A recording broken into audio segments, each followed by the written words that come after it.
So exaggerated view of the deflected shear, and this deflection should be within the limits. So our deflections, as from the structural mechanics, you are well aware of the fact that deformations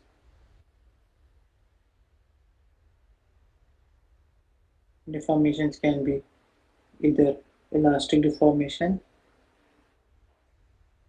elastic or temporary,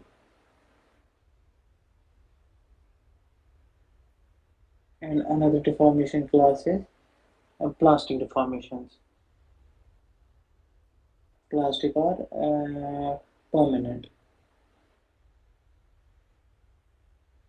You people know it from structural mechanics that if we apply load on our structure and our body deforms like this, for example, this was our beam structure initially, and like this, it was under the influence of this gravity load, and it deformed like this. Okay, so what happens if you people remove the load from this structure, it will regain its shape back. Okay, as an elastic deformation. So in plastic deformation, there is actually a permanent deformation like this. For example, if the same structure is under loading like this, okay, and it deforms like this. So the structure will regain its original shape, but not fully. There will be some permanent deformation left in our structure. Okay, it will be like this. Okay, permanent deformation. Okay.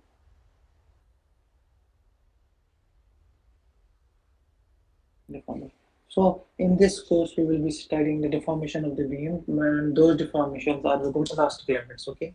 So what I mean to say that as long as the load is present on our structure, those deformations are there. Okay. So we study small deformations only. Okay. Only elastic limit. Okay.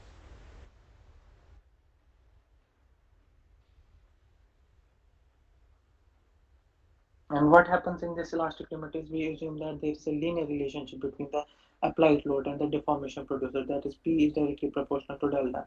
For example, if I am like applying 1 kilonewton of load and I am getting, for example, 1 mm of deflection for a certain structure, and for the same structure, if I apply 2 kilonewton of load, keeping other things constant, I should get 2 mm of the deflection. That is, doubling the load, you should double the deflection as well. That's I am using this linear relationship between deformation and load. Linear. That is linearly elastic behavior.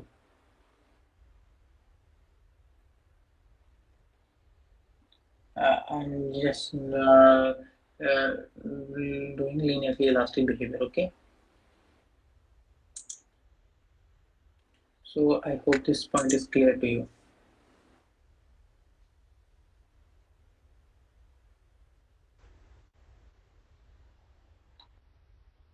Now,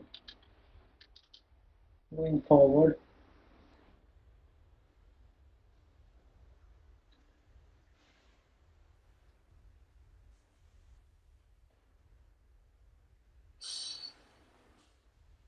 as I already told you, excessive deformations are very undesirable for some structures. Because these excessive deformations may impair the structure's ability to serve its intended purpose. For example, as I already told you, if it was intended to serve, for example, some hall, for conference hall or some office, if it's an excessive deformations, it would not be able to give the satisfactory performance. That's why computation of the deflections of the structures prior to their design and construction is very important. And for that, structural analysis is one of the important tools. And in structural analysis, we study it under the heading deflection of beams using geometric methods. So there have been many methods developed for studying the deflection of the beam. These methods are broadly categorized as either geometric methods and work energy methods. So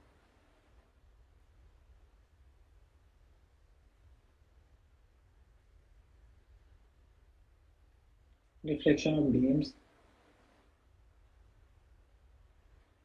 either we study them under geometric methods, geometric methods, and we study them under work energy methods.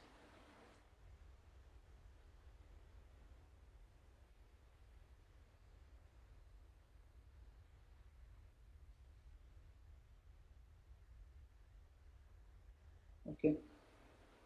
So these, as their names directly imply that geometric methods are based on the consideration of the geometry of the structure of which we are intended to find the deflection, and work energy method based on work energy. So I can write here consider geometry of structure.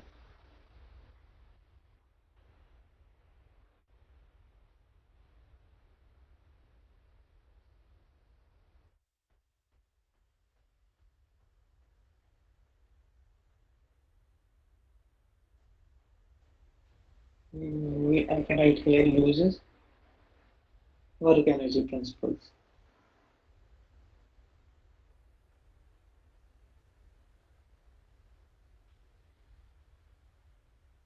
I hope these two things are clear to you. Now we will derive the differential equation for the deflection of our beam. Okay, so differential equation for the beam deflection. What is the governing differential equation that governs the deflection of a beam under the loading? Okay, so for example, if I consider a beam like this, it is supported at side A and side B. For example, if I take a small this what I mean to say that small element unit dx, okay, it's having width dx, okay, here dx is shown, okay, so dx is at a distance of x from the side a support a, and the coordinate axis is shown like xy like this, okay, xy like this, okay, so and it is subject to an arbitrary loading w of x, everything is shown. So we want to compute the deflections developed in this differential element dx of span dx and thickness is as per the beam. Okay, so this is shown as the plane of symmetry, and this is the cross section of our beam. Okay, so if we see this figure, this one figure, okay, so let me draw it like this. Okay, let me draw this figure myself. So I draw it one by one. For example, this is nothing. This is just construction. So actual beam, our beam will actually reflect like this. Initially it was straight. Now it will reflect like this.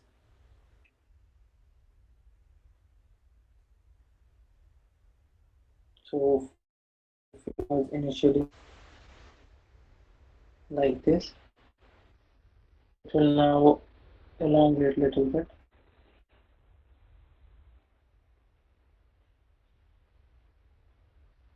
It will reflect like this.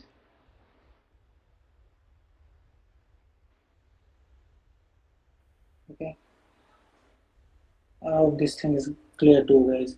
And I will draw a neutral surface to this as well. Okay. This denotes its neutral surface. Okay. So